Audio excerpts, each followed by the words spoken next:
Right, video. Hi, I'm Joseph, and today I'm going to be hiking into two very cool places, which is Cerro San Luis and Cal Poly Canyon.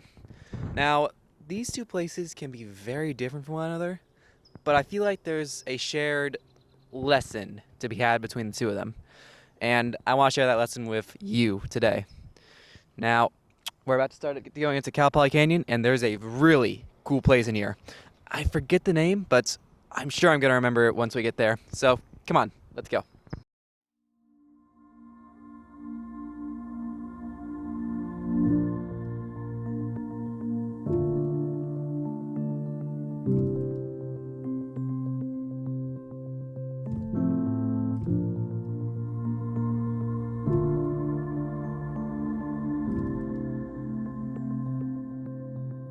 Hello again.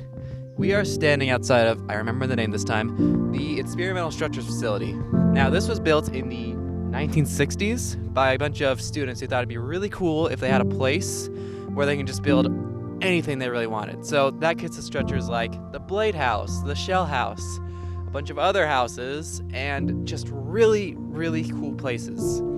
I feel like we just gotta go and see them. They're just so dang cool. All right.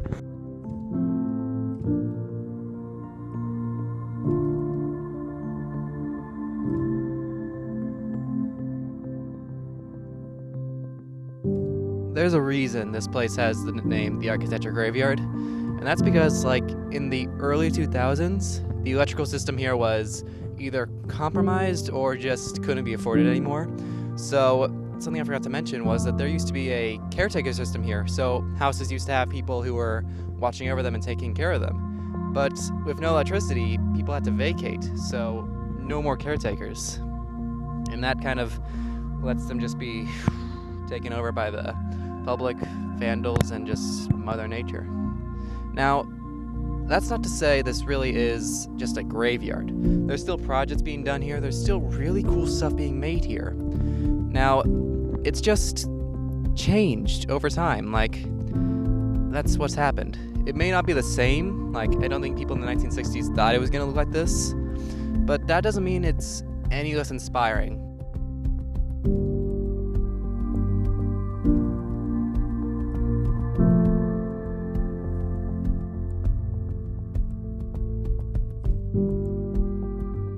Hello again. We are standing outside of Cerro San Luis. Now, this is a mountain that geologists also like to call a volcanic plug, which is basically a dead volcano that's just been, a bunch of magma filled up in its, plumbing system. And eventually the rest of the volcano eroded with rain and all that stuff. And all that's left is this little pointy mountaintop. Now, it's kind of strange because, like, millions of years ago we'd just be burning alive right now, but instead we're about to go on a real nice hike. And speaking of hikes, let's get to it.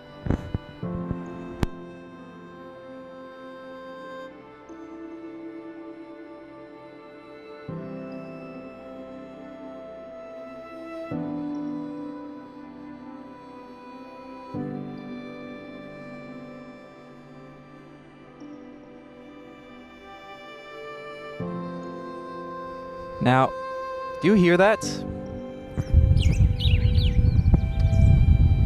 If you don't, I'll just tell you.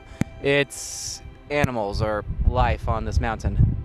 Now, this may not seem all that strange, but thinking about it like from a geological standpoint, millions of years ago, everything here would have just been like ash or lava.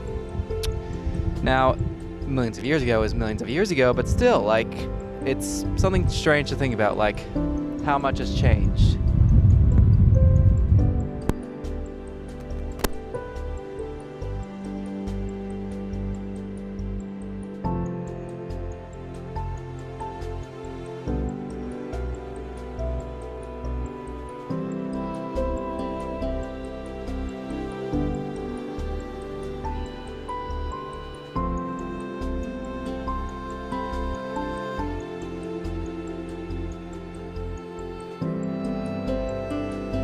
Maybe wondering to yourself, Joseph, How do you think any of this is connected? Why would Cal Poly Canyon give any lesson like Cerro San Luis? And I just gotta say this. I feel like they both talk about legacy and how just because something changes doesn't mean it's any less inspiring. Like, I don't think Cal Poly Canyon, or at least the people who built the architecture graveyard, thought it was going to become the architecture graveyard.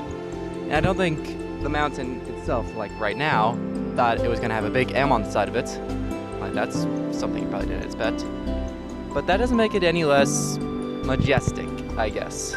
There's just something truly impressive about both of them.